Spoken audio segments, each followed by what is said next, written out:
My name's Elliot Nathan. I'm a senior partner at John Charcol, one of the oldest mortgage brokers in the UK, who've been around for over 40 years.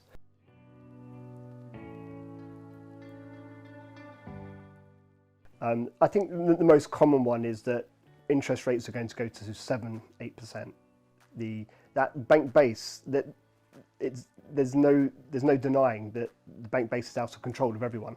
So it could increase to a certain level, but it's the fixed rates which are most important, because 90% of borrowers are going to take a fixed rate when taking a mortgage.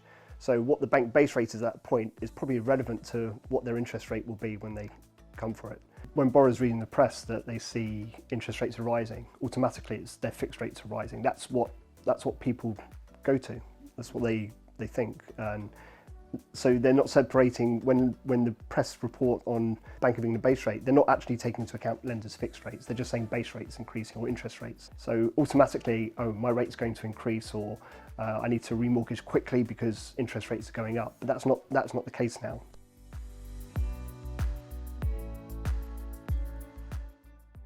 The Bank of England base rate is very different and not calibrated really between lenders' fixed rates. Lenders buy their money from markets called swap rates or gilts, and those are funded very differently from the Bank of England.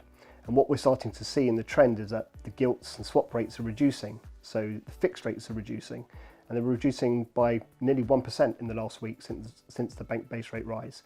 The gap between Bank of England base rate and fixed rates is normally pretty similar. So if you see bank base around 1.5%, fixed rates have been around that type of figure as well. But what we've seen now is a gap of 3% between the Bank of England base rate and fixed rates, which has never really happened in the last 20 years.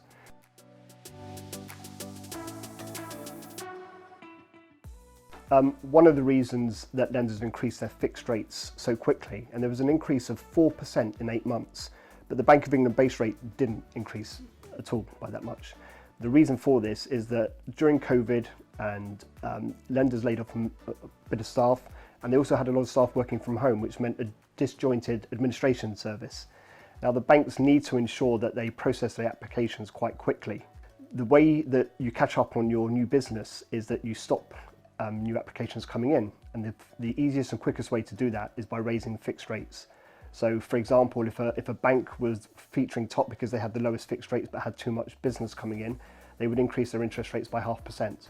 That meant the next lender who had the best interest rates was having too much business in, so they increased their rates by 0.5%, and we saw a domino effect of lenders increasing their interest rates. So they've actually overinflated, really, the interest rates at the moment, the fixed rates, and that's why we're expecting to see them come down more quickly and go in the opposite direction of bank base rate, because lenders have had to increase them just to manage the applications coming in. What's important to remember is that lenders need to lend it's part of their business model, is to lend money to borrowers and have that part of their retail banking. And they need to increase their lending each year on year. So the only way that they get more new business in is by reducing interest rates or making it easier to borrow the money.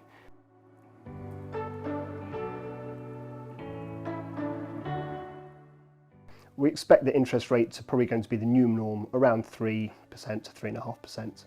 We'll see bank base go, as I said, to around 4.5% potentially, but interest rates will be lower than bank base within the space of 6 to 12 months, I would say.